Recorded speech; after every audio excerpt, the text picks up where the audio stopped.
বন্ধুরা, আজকে একটা পটলের রেসিপি বানাবো। দই পটল।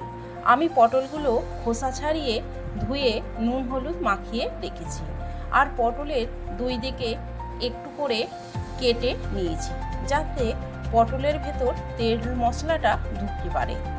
আর এই দই পটলটা নিরামিষ বানাবো।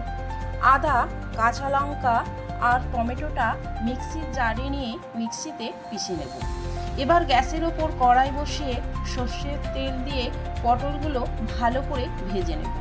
এদিকে কাজু, কিশমিশ আর টক দই এইগুলো মিক্সিতে পিষে রাখবো। পটলগুলো ভাজা হয়ে গেছে, তুলে নেব। কড়াইয়ে আর একটু তেল দিয়ে টমেটো, আদা, কাঁচা লঙ্কা বাটাটা দিয়ে স্বাদ মতো নুন, হলুদ গুঁড়ো, লঙ্কা গুঁড়ো, অল্প চিনি, ধনে গুঁড়ো, জিরে গুঁড়ো দিয়ে ভালো করে কষিয়ে নেব। তারপর কাজু আর দইয়ের যে পেস্টটা বানিয়েছিলাম সেইটা দিয়ে লো আঁচে এইটা কষিয়ে নেব। অল্প কাশ্মীরি লঙ্কা গুঁড়ো দেবো।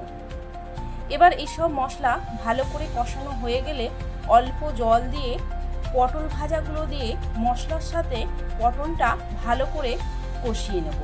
কষানো হয়ে গেছে, এবার পরিমাণ মতন জল দিয়ে নেড়ে চাপা দিয়ে দেব 10 থেকে 15 মিনিটের মতন। এখানে গ্যাসটা লো টু মিডিয়ামে রাখবো। 15 মিনিট পর চাপা খুলে নেড়ে নেব। তারপর ঘি আর কসুরি মেথি দিয়ে নামিয়ে দেব। এই দই পটলটা দুর্দান্ত খেতে লাগে। বন্ধুরা, আমার এই রেসিপিটা যদি আপনাদের ভালো লাগে তাহলে লাইক, কমেন্ট ও শেয়ার করে দেবেন। আর আপনারা যদি আমার এই রেসিপিটা ফেসবুক থেকে দেখেন তাহলে ফলো করে দেবেন, আর ইউটিউব থেকে দেখলে সাবস্ক্রাইব করে দেবেন। ধন্যবাদ বন্ধুরা।